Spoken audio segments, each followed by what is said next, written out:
Welcome back everybody to Forza Horizon 6, and today we're taking a look at the 2024 BMW X6 M competition. So this is part of the third generation of the X6 that started production in August of 2019, and this being the M competition version, it is the most powerful version of the X6, which is usually the case for any other M competition version of a BMW car, and as a result it does have several elements to it that aren't on standard X6 vehicles. Which include but aren't limited to the likes of 21-inch wheels, you've got quad exhaust, you've got a rear spoiler, a front splitter, and chief among all of that is the engine, which is codenamed the S68 and is shared with several saloons from BMW. And for this version of the X6 it has a new intake duct, reinforced crank, a new oil pump, and a lightweight plastic sump. And all told, that means you've got a 4.4 litre twin turbocharged V8 that produces 617 horsepower and 553 pounds-feet of torque.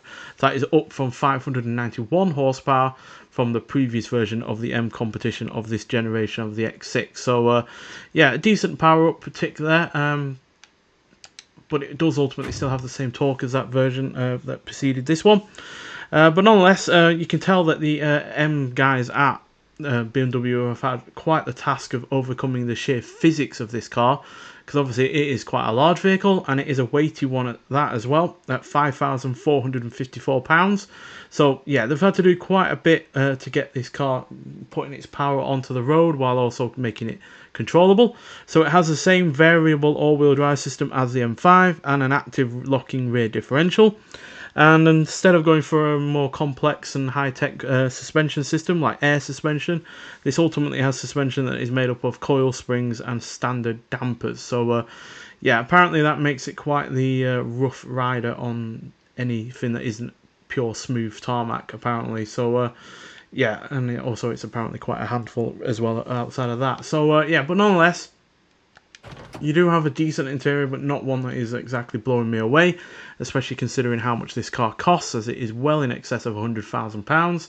And yeah, all you really got is a big screen, a few buttons, and that's about it. Nothing that is wowing me, to be honest, but I'm sure it's all there and works nicely enough. Got a decent amount of rear legroom though, but because of the sloping rear roof, you don't have as much headroom as you would do in a normal SUV. And even though it's got a decent boot size as well, again, because of the rear sloping roof, you don't have as much room as you would do otherwise. So a decent amount of capacity on the low end side of things there, but not much in terms of height when it comes to loading stuff up. And overall, this is a car that I've never been a massive fan of, regardless of which version of the X6. And that's purely because it's trying to be several things, and several things that don't really aren't all that compatible. So it's trying to be a sports car, or at least a semblance of a sports saloon, but quite frankly an M5 is going to handle better and drive better and be more fun and more engaging to drive. It's also trying to be an off-roader, but as you can see it doesn't have a huge amount of ground clearance compared to some off-roaders, so it's not going to be all that useful when the going gets tough. And it's also trying to be a coupe, but you know, the whole point of a coupe is to be stylish and good looking, and this is not any of that. And then you also have the compromise of a coupe in terms of not much in the way of rear headroom and not much in the way of boot space either, as you would have if this car was a bit more, you know, blunt in terms of the shape. Obviously the shape itself does help it in terms of being more aerodynamically efficient and such, but it also, you know, compromises interior space as well. So yeah, you don't really have the advantages of anything that it is trying to be. You don't have the advantages of a sports saloon because it's not as sporty as a saloon would be. You don't have the advantages of being an off-roader, and you don't have the advantages of a coupe because it doesn't look good enough. And and then you don't not only not have the advantages of 3 of those elements, but you also have the disadvantages of all of those as well. So you have the disadvantage of the fact that this isn't all that economical because it's trying to be a sports car. You don't have the advantage of it being an off-roader because you have the disadvantage of it being an off-roader, in the fact that it's got obviously higher ground clearance than a normal sporty car would be, while also having a big body. And then you have the disadvantage of the coupe in the fact that it doesn't have much interior space either. So yeah, you've got all of the negatives and none of the positives of any of those vehicles. So, it's not a car that I've all that much enjoyed in the past. And, yeah, this version isn't much better, as yeah, it is fundamentally compromised in several key areas. But nonetheless, let's get out onto the Hakubu circuit and see just what this car can do. Right, so here we are at the Hakubu circuit, and we're here because even though it is technically an SUV, it's not one that is all that meant for going off-road, quite frankly. It's more suited to the track. So let's hear what this car sounds like, then we'll talk about it some more.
So yeah, it's more than capable of getting around a track in a reasonable manner, but you just can't help but feel that if this was a saloon car, it would be better, and therefore you should just drive the M5, as yeah, that is going to be quicker, it's going to be more agile, and yeah, just a damn sight more engaging of a driving vehicle in general. But still, you can marvel at the fact that this car is able to do anything like this at all, given how much weight and the size of the thing. And ultimately, yeah, 0 to 60 is dealt with in only 3.141 seconds. 0 to 100 is dealt with in 7.727 seconds. And it will go to a top speed of 180 in real life, but in the game 197. So, yeah, it's a plenty fast enough car, but it's just not fun enough to drive and not engaging enough. And ultimately, there are better sporty vehicles out there from BMW that are new. And that's purely because they are not trying to be several things at once. An M5, for instance, is trying to be a sporty saloon. That's all it's trying to be, and that's why it is as good as it is.